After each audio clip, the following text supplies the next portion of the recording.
In fact, this issue has been explored recently. Welcome back, 21 minutes past the hour. Thom Hartmann here with you. Don Boudreau wrote a letter to the Wall Street Journal, to the editor of the Wall Street Journal. It's over at cafehayek.typepad.com. You can track it down.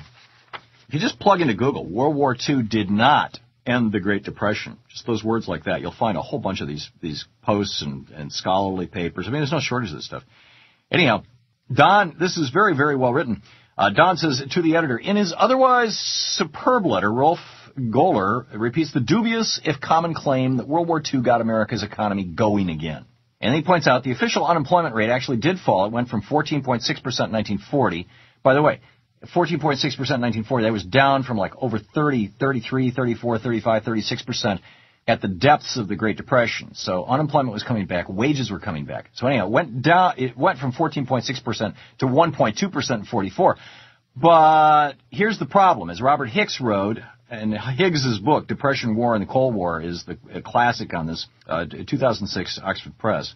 4/10 of the total labor force, that's 40% of Americans, the 4/10 of the total labor force was not being used to produce consumer goods or capital capable of yielding consumer goods in the future. In other words, 40%, 4 out of 10 workers were making things that got blown up. It's called the broken windows theory of economics. And making things that get blown up will give an appearance of stimulus to the economy. All of a sudden, it looks like everybody's doing something. It's the same thing we saw during Vietnam. And what did that lead to? The inflation that Carter inherited. And it's the same thing that we're seeing right now with Iraq.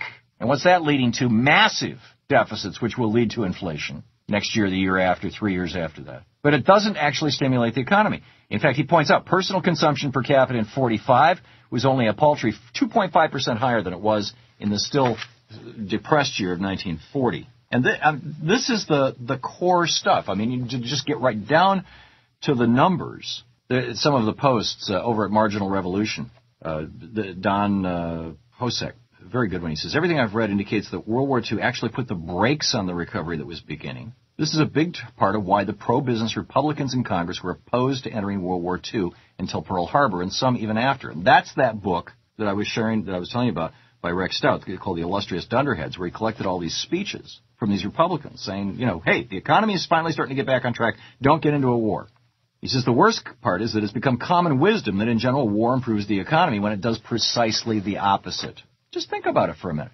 If you're building bridges and schools and roads and infrastructure, if you're even bailing out General Motors and Citibank, is that going to be a less productive use of your money than building a bomb that you're going to drop on somebody in Germany or Afghanistan and never see again? How is that bomb going to produce any kind of meaningful stimulation to the economy over the long term? Whereas the church or the hospital or the school or any kind of infrastructure, anything here in the United States that will produce ongoing economic activity will. Church is probably a bad example. But anyway, here's another post. This was by Spencer. In World War II, extremely large portions of the economy were being run as a command and control economy with rationing, price controls, and virtual forced savings. Something on the order of a quarter to a third of output was essentially being produced to be destroyed in war rather than turned into consumption or investment. And Tom Kelly posts, he says, any argument that any war helps the economy is absurd, especially for young people who are forcibly handed the instruments of war and told to kill or be killed. Even for a utilitarian, the loss of their utility alone outweighs all other considerations. For a dynamist, the loss of their creativity is monumental. How many people are still dying today because of diseases whose cure creator died in the battlefields of World War II? And then the ultimate question posted by John Paul over at this blog, those who benefit from war are few, and those who suffer from war are many. Then you may ask, why doesn't big money invest in peace projects for the people?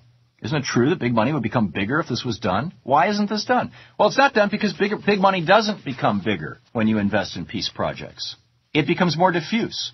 What happens when you invest in the way that Franklin Roosevelt did and the way that Barack Obama is talking about doing, and this is why it's so important that we be having this conversation, because I'm telling you, this is going to be one of the things that drives the future of this economy, is this core idea of what makes an economy work. Reagan was thinking we had to have a war economy. The war was against the Soviet Union, building up the nukes and the Star Wars. That was carried on by Bush Jr., that was carried on by Clinton, and that was carried on by Bush Sr. before.